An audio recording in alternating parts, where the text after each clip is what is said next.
Hi, my name is Jerry Ackerman. I am the founder of I Will Defend. We are a bullying prevention program committed to moving students from a bystander to a defender. This DVD is called I Will Defend My Family, Parenting the Facebook Generation. Although this DVD is designed with parents in mind, it is also a good opportunity for teachers to view as well as students themselves. In this video, there will be 3 segments for you to view independently, or you can watch the entire video together with no breaks. The first section is going to deal with how to deal with bullying issues before they begin, and looking at bullying from the angle of what happens prior. Second segment will deal with when bullying occurs and how to handle it. And this third segment will deal with parenting practices. What can we do as parents to help this issue as a parent? It's my pleasure to lead you through this DVD as a parent of 5 children myself. I want you to realize that what I'm going to say over this next few minutes together are words that I'm saying to myself as well. So if you are watching this by yourself or in a group, feel free at any point with the discussion guide that is included to discuss questions as it relates to the content that's provided here, or just to discuss amongst yourselves. So let's begin. I think it's very important when we deal with the issue of bullying, as we do when we go to schools, to first of all clarify what bullying is and what it isn't. Oftentimes, I think, as we travel around, as our speakers travel around the nation, we tend to hear a lot of voices saying, we're not sure what bullying is. Can you clarify it for us? And I think it's very good for us at the beginning of this video to distinguish between bullying and conflict. The truth is, wherever there are many people gathered together day in and day out, like a school, there is bound to be conflict that happens. And so I think it behooves us to make sure that we understand what the definitions are between bullying and conflict. First of all, with bullying, it needs to be premeditated. Premeditated meaning that it has to be done on purpose. Whether the bully has thought about this weeks in advance or moments in advance, it is something that he has done or she has done or said that has been done on purpose in advance. Another important word to think of when we think of bullying is repetition. That whatever is done repeatedly over and over. A one-time offense, a one-time word said to someone is not what bullying is, but yet it has something of a pattern to it of someone or a group of folks doing something repeatedly to someone else. A few more ideas of what bullying is. Bullies tend to blame the person that they're bullied. They tend to want to deflect from what they're doing and actually blame the person that they are bullying. Bullies also like to be in control. Part of the reasons why bullies do what they do is to have control over another. Bullies also, and especially in lower grades, elementary grades, they like to take possessions. They like to hide things, take items from someone, throw them away or hide them somewhere else so they can't see them. And lastly, bullies do not want to solve the problem. They like what they're doing. They're getting attention. They feel power as a result of it. And so they are in no way wanting to solve the issue. And we will deal with this issue over the next few minutes in this video, but before we do, let's compare what I just talked about to conflict.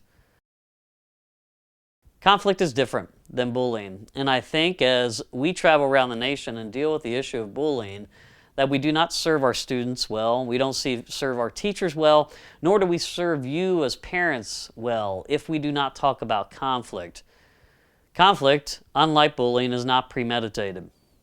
It is something that happens as a result of an emotional instigation that happened, really something that just occurred with no thought prior to it. Unlike bullying, where it was thought of prior. With conflict, both parties take responsibility for the problem. It just wasn't one against another to where the one held all the power. There was a little give and take back and forth. Conflict happens once in a while. Not repeatedly, not often, but it occurs sporadically. And when there's conflict, no one's trying to get control of the other. No one wants to take possessions from another. Both of the parties try to work it out together. When we travel around the country in schools, whether it's elementary, middle, or high schools, we try to spend a few minutes dealing with how to handle conflict and how to work it out.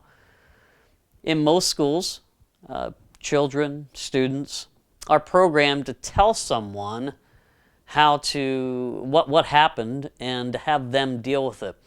I Will Defend is very much wanting to empower individuals to take ownership of the problem and to take ownership of solving the issues, especially as students get older, to realize what they can and cannot do that's going to be helpful.